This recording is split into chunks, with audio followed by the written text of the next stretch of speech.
All right, Internet. We are here with another Hobby Timmy exclusive. Get your air horns going. I don't know why. Exclusive worldwide. What was it? Prestige worldwide.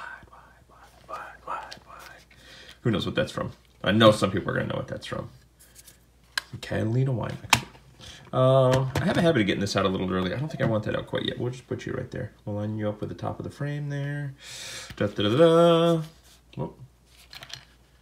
Da-da-da-da. What do we got here? Oh, you guys recognize that logo. Pretty cool logo. It is the Damn Designs. Get it? It's two Ds. It's like a backwards D and then a forwards D. Two Ds for a double dose of that pimpin'. Who knows what that movie's from? Let me know in the comments below. Oh, look at that. So a little story on this. We'll get this little pouch out of the way. The spinner will come with a pouch, by the way, in case I forget to mention that. Little story time. This is a sweet little spinner coming from Jonathan Clark and Christopher Elliott and Damn Designs. So Christopher Elliott and Jonathan Clark worked together to design this little guy. And it's known as the Fidget Spot Spinner, and Damn Designs is putting it out. And it is, it's a sweet little spinner. So I saw this, they've kind of had this on their website as kind of like their little banner at the top of their Facebook page and stuff like that, and shown it around a little bit. I haven't been as active on the groups lately as I would have liked to have been, so there may be more, stuff going on around about these guys. But and actually, it's another case of, hey, this spinner's a lot smaller than I thought it would be. So Jonathan reached out, asked me if I'd want to take a look at this and review it, and I said, you're darn tootin', because I don't know, it looked. Well, let's be honest, Internet. When I saw this, not knowing the size of it, it didn't really strike me as like, oh, look at this spinner. And sometimes I like to point that stuff out, sometimes I don't. I want to point that out because this is one of the spinners that in hand is a lot more than what it looks like. So just kind of looking at it, it looks, I don't know, it just didn't really do anything for me, like aesthetically looking at it. And then again, once I got it in hand, it's kind of tiny. It's very light. Let's weigh it now. It's a very light spinner.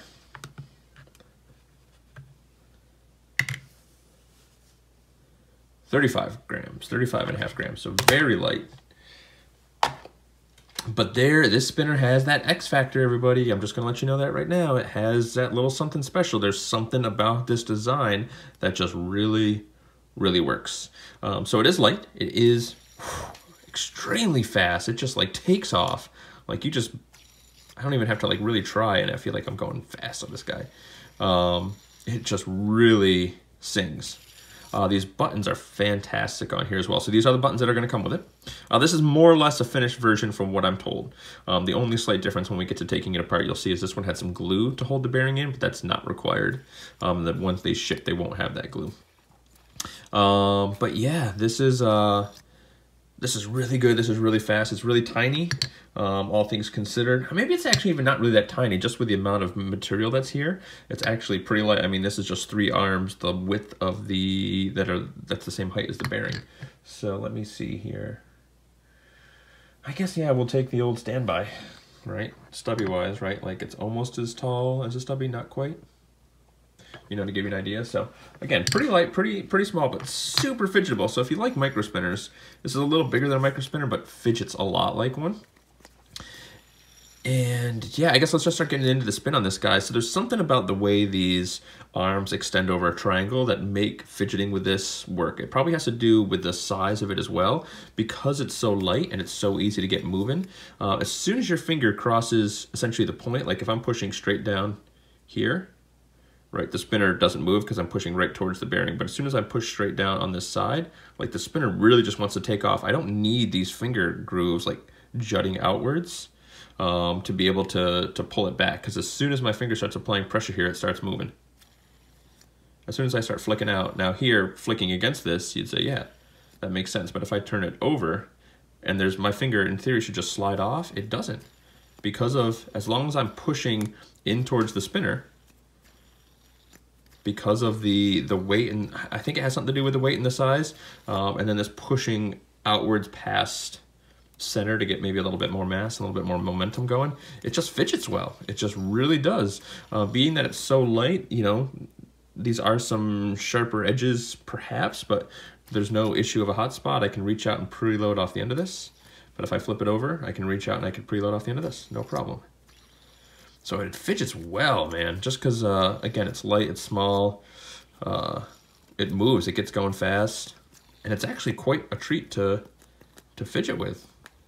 Just kind of a cool spin with the screws there.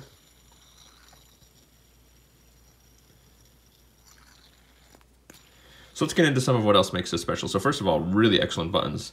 I've seen some issues with some Damn Design buttons, you know, having those sharper edges kind of on the inside. I'm assuming they've got that all sorted out by now.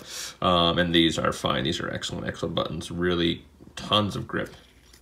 Fantastic. These are going to be good buttons just to have on anything else rolling around. So let's take a look a little bit more at the spinner and how it works. So essentially, now they use Phillips screws because that's more readily accessible. It's just easy to have a little, you know, probably an eyeglass screwdriver. So, and then we can just unscrew these guys, unscrew these guys, and unscrew this guy here. I don't know, it's kind of neat the way it just comes apart and goes together. I kind of like this design. So you see the arms just kind of like, they kind of like twist out. And there you go. So they're just 3 arms that are essentially all the same, which is also kind of cool. Got the little cutout for the bearing there. And yeah, it's just the tension of the bearing. I don't know, there's something about this design that I really like. Now, I haven't actually tried screwing it together, but because of the way this goes, you could sort of probably try to do an asymmetrical thing like this, if you so wanted to. Now these, on this side with a longer arm, this has the sort of like recessed screw, so the screw head kind of fits in. So it'll kind of like sink in there a little bit better. But I'm wondering if I can even just put it together with 2. If that's going to be enough to hold. I don't know. I don't think it will, but let's just try. Just kind of playing around, right, Internet? That's what's kind of fun about these sorts of things. So if I start screwing this together, but I put some good pressure on it, so I'm just squeezing on the outside here. See that? I'm squeezing. No, that's not going to be enough. I wasn't sure if it would be. I thought it would be kind of cool if it did, so. And that's not the right way.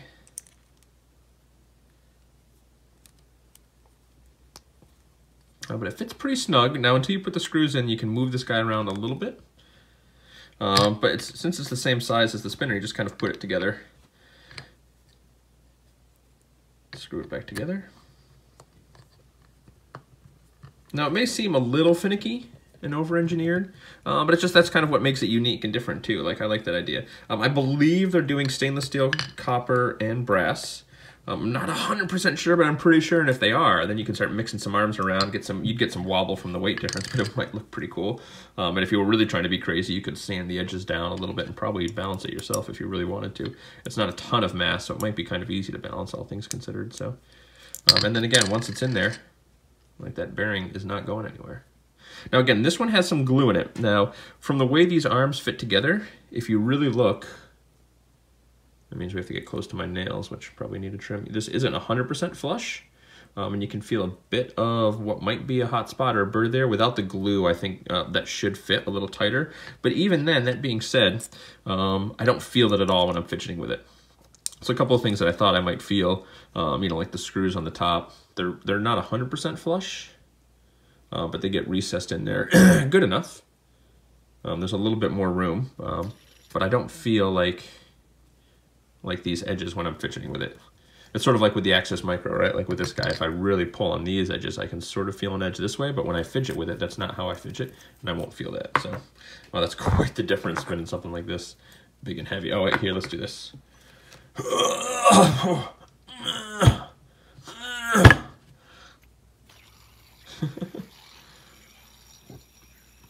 That's wild.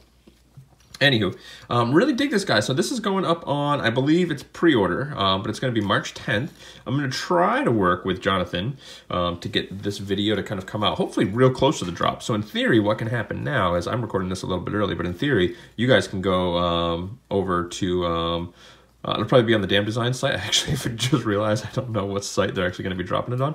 I'm sure there'll be links in Fidget Spot, and I'll get links down in the video below. But you guys can probably go and pre-order this right now. So it's going for $40, and I think for what this little guy is, I think that's right on. You know, it is pretty small and pretty light, but the way, you know, the tolerances for trying to get these 3 arms to kind of line up and hold that together, there probably is some significant QC and stuff that they got to do, and 40 seems about right. And I didn't actually mention, I meant to mention this in the last video, this came from Jonathan. He sent me this cool little octopus thing in the package with this. So now I've got an extra little octopus to have on my channel. So he'll proudly sit right there with this guy over here.